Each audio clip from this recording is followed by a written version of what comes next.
Dans ce nouveau tutoriel de la formation Oracle PLSQL, on va continuer l'étude des contraintes et maintenant c'est le moment de voir la contrainte de clé primaire.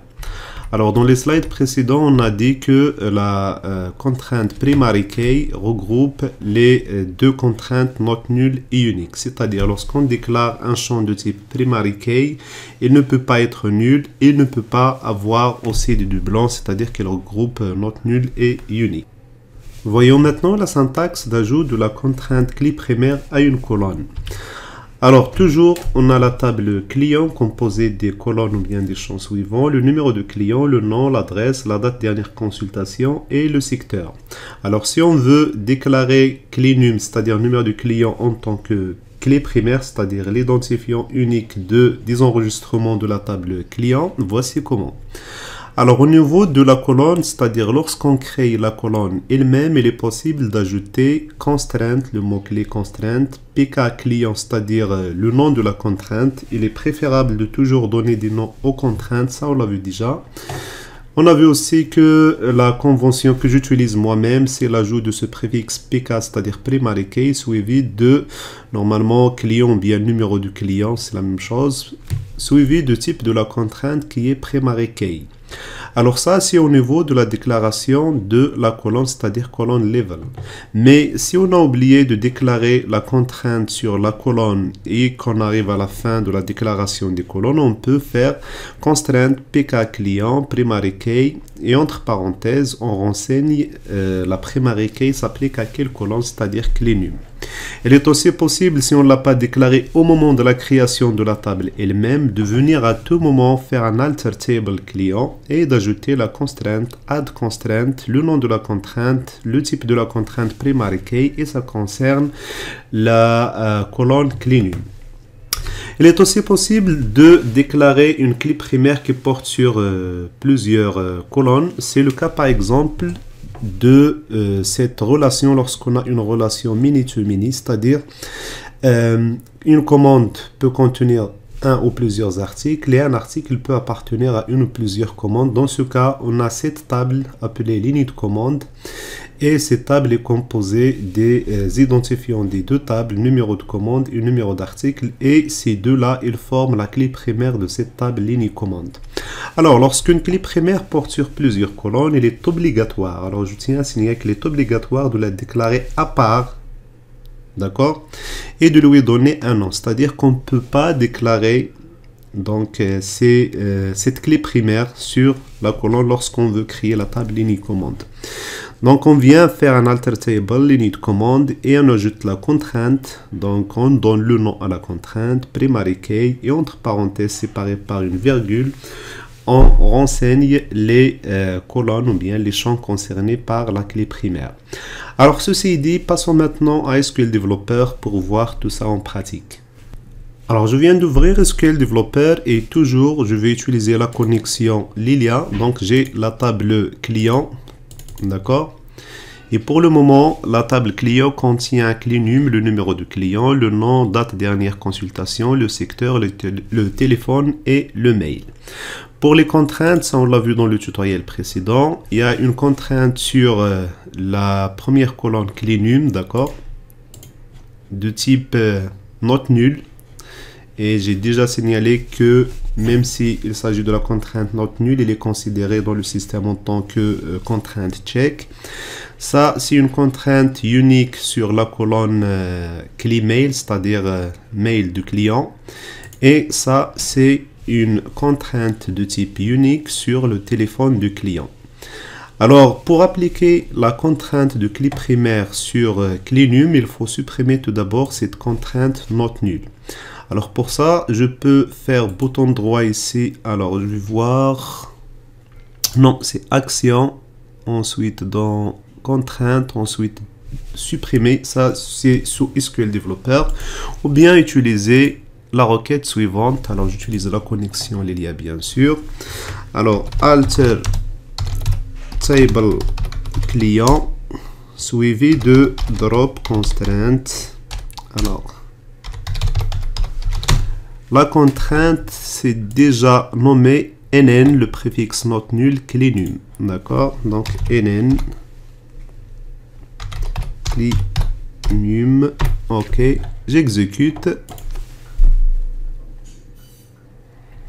Table client modifiée, je retourne aux contraintes, je rafraîchis.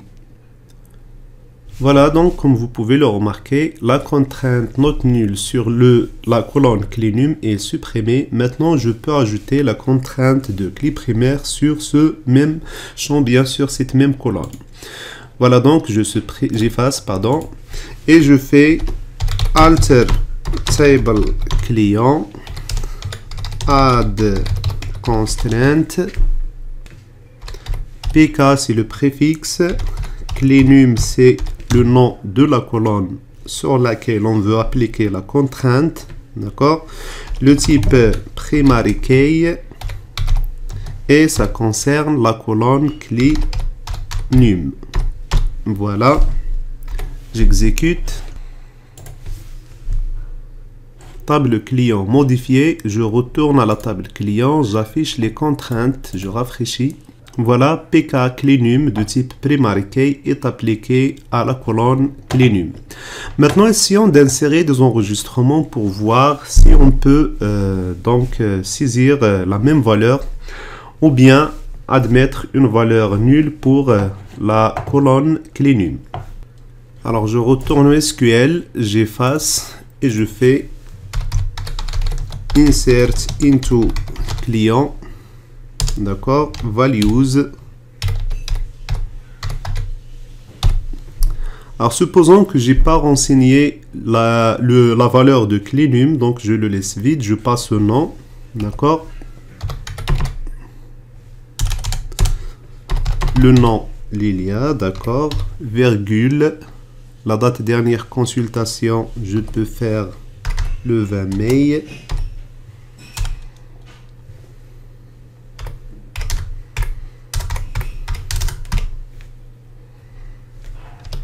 Virgule, je passe au secteur, donc secteur 1, téléphone, alors 06, à titre d'exemple, virgule, et pour le mail, je fais mail 1 at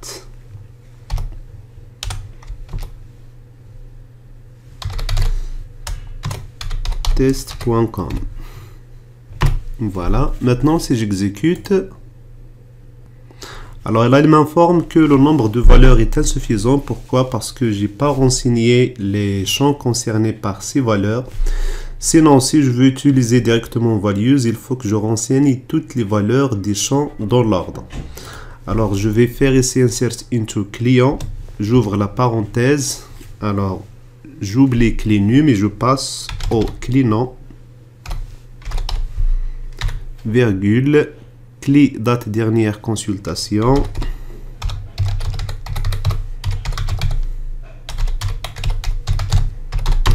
virgule, clé secteur,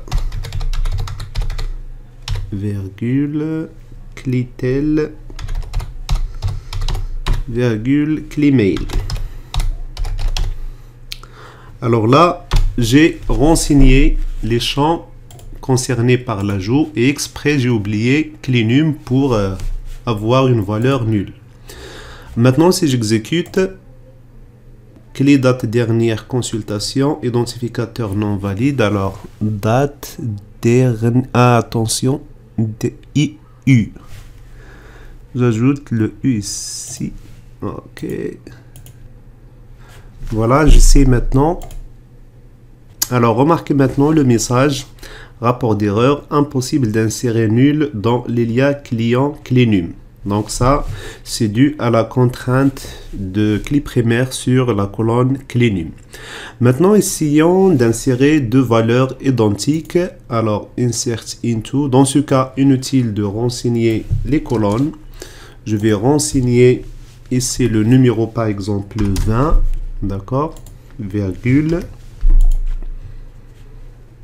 Alors 20, puisque c'est un nombre sans utiliser les apostrophes, voilà, j'exécute. Alors mes signes commas, c'est à quel niveau? Ok, ici, J'exécute. La première ligne est insérée. Alors je peux donner un nouveau nom avec le même numéro 20. Donc secteur 2, c'est pas un problème. Mail 2.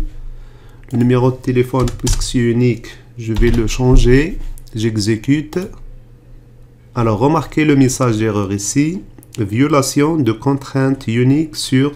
Donc ça concerne la contrainte PK Primary Key Clenum. Avec ça, je pense on arrive à la fin de ce tutoriel. On a vu comment ajouter une contrainte de clé primaire à une colonne dans une table et on l'a essayé et on a dit que la contrainte de clé primaire ça regroupe à la fois la contrainte not nulle et la contrainte unique. Ça veut dire qu'elle ne peut pas avoir de valeur nulle et ne pas avoir des valeurs redondantes ou bien des doublons. Donc je vous donne rendez-vous dans un prochain tutoriel pour continuer dans la découverte des types des différentes contraintes dans Oracle.